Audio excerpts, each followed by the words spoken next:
বিসমিল্লাহির রাহমানির রাহিম। অধ্যায় ২ আল বাকারাহ গরু অংশ ২ এর ৫ ইসরায়েলের সন্তানদের সঙ্গে আল্লাহর অঙ্গীকার এবং তাদের সেই অঙ্গীকার ভঙ্গ করার কথা এখানে আলোচনা করা হয়েছে।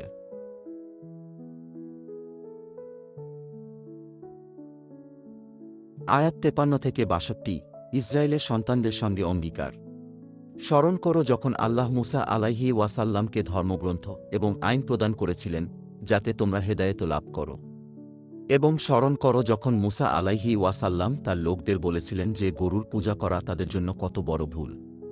মুসা তাদের বললেন দোষীদের হত্যা করতে এবং আল্লাহ তাদের তাওবা কবুল করলেন। এছাড়াও স্মরণ করো যখন তোমরা মুসা আলাইহি ওয়াসাল্লামকে বলেছিলে যে তোমরা আল্লাহকে না দেখে বিশ্বাস করবে না। একটি বজ্রপাত তোমাদের আঘাত করেছিল এবং আল্লাহ তোমাদের জীবিত করলেন। আল্লাহ তোমাদের মন্না ও সালোয়া দিয়ে রিজিক দিয়েছিলেন। তবুও তোমাদের পূর্বপুরুষরা আল্লাহর আদেশ অমান্য করেছিল। এইভাবে তারা নিজেদের ক্ষতি করেছিল। আল্লাহ তোমাদের জেরুজালেমে প্রবেশ করতে বলেছিলেন এবং সেখানে প্রচুর খাবার খাওয়ার অনুমতি দিয়েছিলেন। কিন্তু তোমরা আদেশ পরিবর্তন করে ভুল করেছিলে এবং আল্লাহ তোমাদের শাস্তি দিয়েছিলেন। স্মরণ করো যখন মুসা আলাইহি ওয়াসাল্লাম পানি চেয়েছিলেন এবং আল্লাহ তাকে বলেছিলেন একটি পাথরে লাঠি দিয়ে আঘাত করতে। ১২টি ঝর্ণা সেখান থেকে প্রবাহিত হয়েছিল, প্রতিটি গোত্রের জন্য একটি। আল্লাহ তোমাদের বলেছিলেন খাবার ও পানি গ্রহণ করো কিন্তু বিশৃঙ্খলা সৃষ্টি করো না। তোমরা মুসা আলাইহি ওয়াসাল্লামকে খাবারের বিষয়ে অভিযোগ করেছিলে। তোমরা যা চেয়েছিলে তা পেতে ফিরে যাও বলে বলা হয়েছিল। কিন্তু তোমরা অপমান এবং আল্লাহর ক্রোধের সম্মুখীন হয়েছিলে। তোমাদের এই অবস্থা ছিল কারণ তোমরা বারবার আল্লাহর আদেশ প্রত্যাখ্যান করেছিলে এবং অন্যায়ভাবে নবীদের হত্যা করেছিলে। যারা তাদের নবীদের অনুসরণ করেছিল তারা সফল হবে।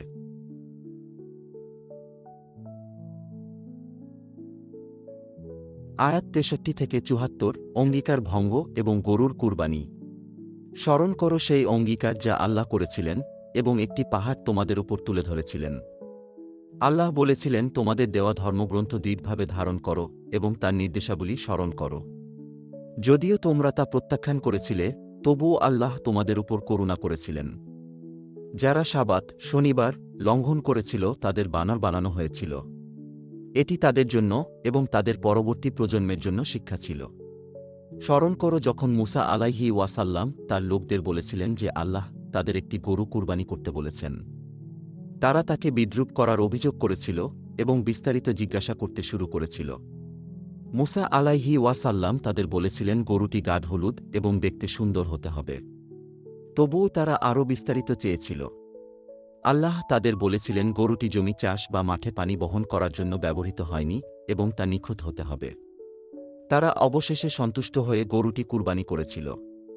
একটি লুকানো হত্যাকাণ্ড আল্লাহর আদেশে প্রকাশ পেয়েছিল। গরুর এক টুকরো দিয়ে মৃতদেহ আঘাত করলে তা জীবিত হয়ে ওঠে। তবুও তাদের হৃদয় শিলার মতো কঠিন ছিল।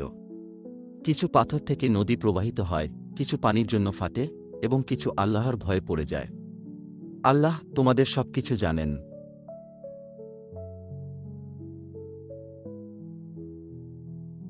আয়াত ৭৫ থেকে ৯৩ প্রত্যাখ্যাত ওহী। হে বিশ্বাসীরা, তোমরা কি এখনও আশা করো যে কিছু লোক তোমাদের কথা বিশ্বাস করবে, যদিও তারা ইতিমধ্যেই আল্লাহর শব্দ শুনেছিল এবং তা বিকৃত করেছিল? যখন তারা বিশ্বাসীদের সঙ্গে থাকে তারা বলে যে তারা বিশ্বাসী, কিন্তু একা থাকলে তারা বলে যে তারা যা জানে তা লুকিয়ে রাখো। তারা কি সত্যিই বিশ্বাস করে যে আল্লাহ তাদের লুকানো এবং প্রকাশিত কথা জানেন না? তাদের মধ্যে কিছু নিরক্ষর যারা তাদের নিজস্ব গ্রন্থ জানে না। তারা তাদের ইচ্ছা এবং কল্পনাকে অনুসরণ করে। যারা নিজের হাতে ধর্মগ্রন্থ লিখে বলে যে এটি আল্লাহর কাছ থেকে এসেছে, তারা ধ্বংস হবে। তারা বিশ্বাস করে যে আগুন তাদের কয়েকদিন ছাড়া স্পর্শ করবে না। যে কেউ পাপ অর্জন করে এবং তার পাপে আবৃত থাকে সে চিরকাল জাহান্নামে থাকবে। যারা বিশ্বাস করে এবং ভালো কাজ করে তারা চিরকাল জান্নাতে থাকবে। আল্লাহ ইসরায়েলের সন্তানদের অঙ্গীকার করেছিলেন যে তারা কেবল তাকে উপাসনা করবে এবং তাদের বাবা মা, আত্মীয়স্বজন, এতিম এবং অভাবীদের সঙ্গে সদয় ব্যবহার করবে। তারা নামাজ কায়েম করবে এবং বাধ্যতামূলক দান প্রদান করবে।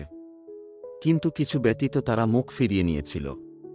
তারা রক্তপাত করবে না এবং কাউকে তার ঘর থেকে তাড়াবে না বলে প্রতিশ্রুতি দিয়েছিল। কিন্তু এখন তারা পাপ এবং আক্রমণে সাহায্য করছে।